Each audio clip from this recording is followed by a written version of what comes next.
Hindi ko talaga sumama. Hindi, sobrang happy talaga. Like, ang haba namin siyang pinromote and sobrang kaming kinakabahan and hindi namin may paliwanag yung nararamdaman namin during that time. And papunta na ng 12 midnight, sobrang nagte-text kami rin pa ako, kinakabahan ako, nilalamig ako, parang ganyan. So parang we're very happy sa naging outcome ng What's Wrong with Secretary Kim. Sana tuloy-tuloy. Correct. Ang daming na-delay yung panonood. Kailangan mag-refresh. Yes, for 1 hour, nagulat yung view up. So, Hindi in-expect. hindi ko alam, pero parang sobrang happy lang namin. Pero, na-delay, pero refresh lang ng refresh. GMA Pinoy TV. Abangan nyo, GMA Pinoy TV. Kim, anong reaction mo lang na ikaw na yung tinatag nila as Queen of Digital Streaming? Hold on. Kasi lahat ng mga digital streaming shows mo, nagla-number 1. Oh, thank you. I cry. Sa mga Happy. Napaka-uwi. ko sa GMA. Gusto ko syempre. My name's Last. Hindi ko in-expect. I thought I'm done.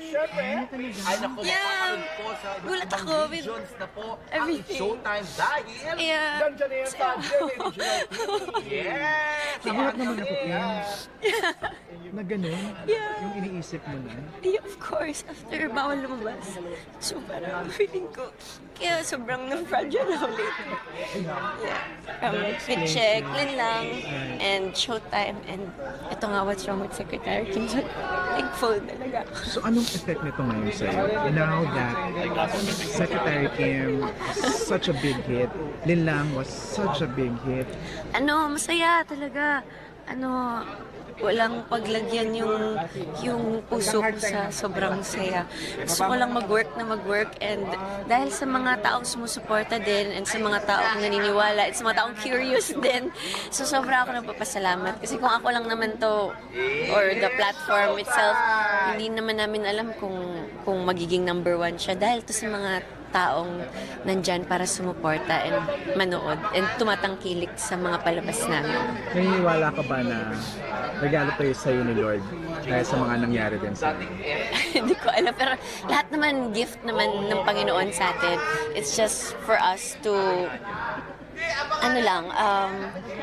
i-take lang siguro lahat ng mga challenge kasi at the end of the day, hindi mo naman ko-questionin ng Panginoon kung bakit niya ginawa sa'yo to.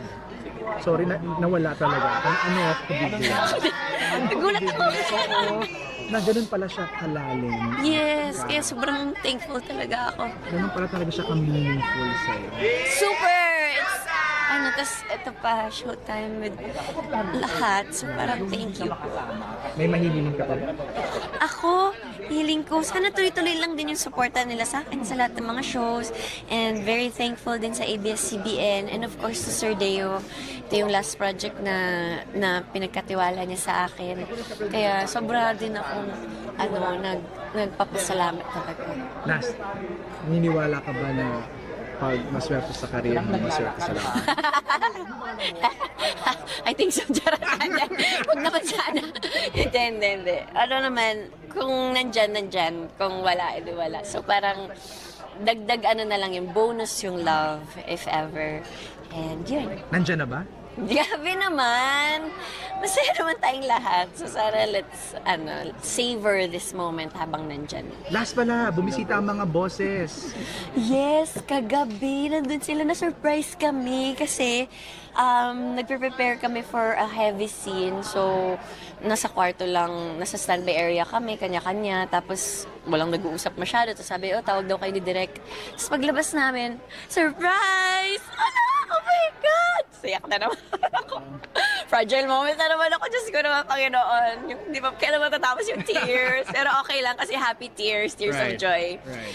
So, lahat talaga sila almost complete. Pero, for them to go sa set namin na yon, it's an effort and sobra kaming nagpapasalamat na nag-congratulate sila sa amin personally.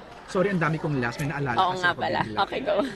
Your fans are requesting a Kim Pao movie. Are you game? Grabe naman.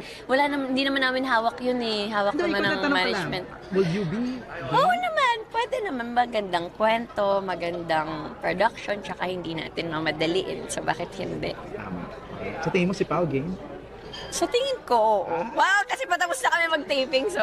Ano ba? Grabe naman!